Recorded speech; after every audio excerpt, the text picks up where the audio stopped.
The first thing you need to know about the new plug-in hybrid version of the BMW X5 is that the EPA rates its electric-only range at just 14 miles and, of course, your results may vary.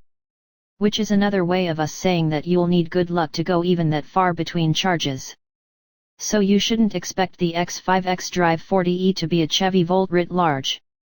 Commuting on electricity is possible only for those who have a very short drive.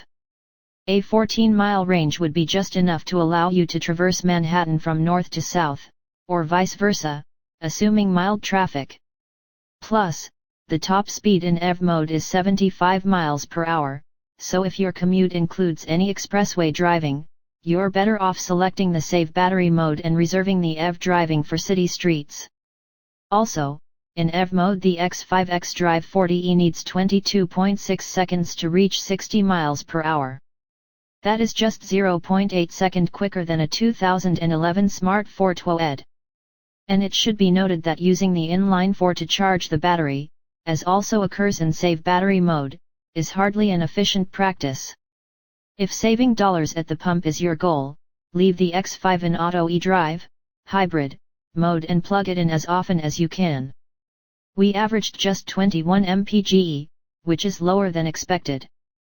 To be fair, our result may have been slightly dragged down due to a few drivers using the engine to charge the battery in order to experience the EV mode.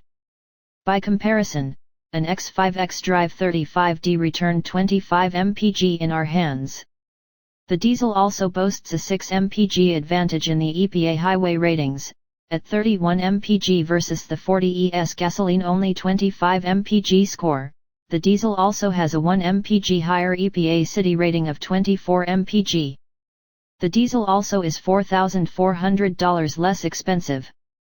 But diesels don't have the eco-friendly cachet of a plug-in hybrid, especially now. The X540e is a very conventional hybrid setup. It pairs a 2.0-liter turbocharged inline-4 with a 111 HP electric motor and an 8-speed automatic. The engine on its own makes 240 horsepower and when combined with the motor can deliver up to 308 horses, which is very close to the turbocharged inline-6 that powers the X535i. But whereas the 35i's engine must motivate 4,934 pounds, the 40E's batteries mean it's saddled with 5,283 pounds. Thus, the 40e trails the 35i to 60 miles per hour by 0.2, at 6.2 seconds. That difference, however, is largely irrelevant in everyday driving.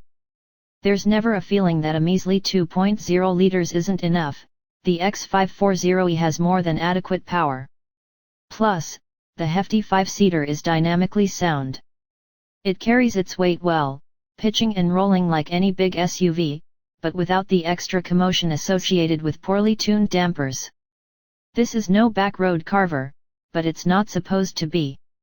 Its only dynamic failing is a spongy brake pedal that requires some concentration for smooth stops. When are makers of hybrids going to figure out that a blended brake system isn't the way to go? There are settings in modern cars for everything, why not have a regenerative setting, as in the all-electric Tesla Model S, and have the brake pedal solely operate the mechanical stoppers? It makes sense to us. One of the best things the X5 has going for it is the seating position. The current generation may have lost a little of that truly commanding feeling, when the car's beltline is nearly on the same plane as your own, but visibility is great for a big ute. And this large SUV also has a full measure of utility. Fold the rear seats and 73 cubic feet await your Costco needs. The battery pack located under the cargo floor, however, means you can't get a third-row seat as in other X5s. The 40e may not be the most efficient X5, but at least it doesn't drive like a moving penalty box. Its premium pricing shows that, in the automotive realm, making an environmentally conscious statement often isn't cheap. Add SUV to that equation and it gets even pricier.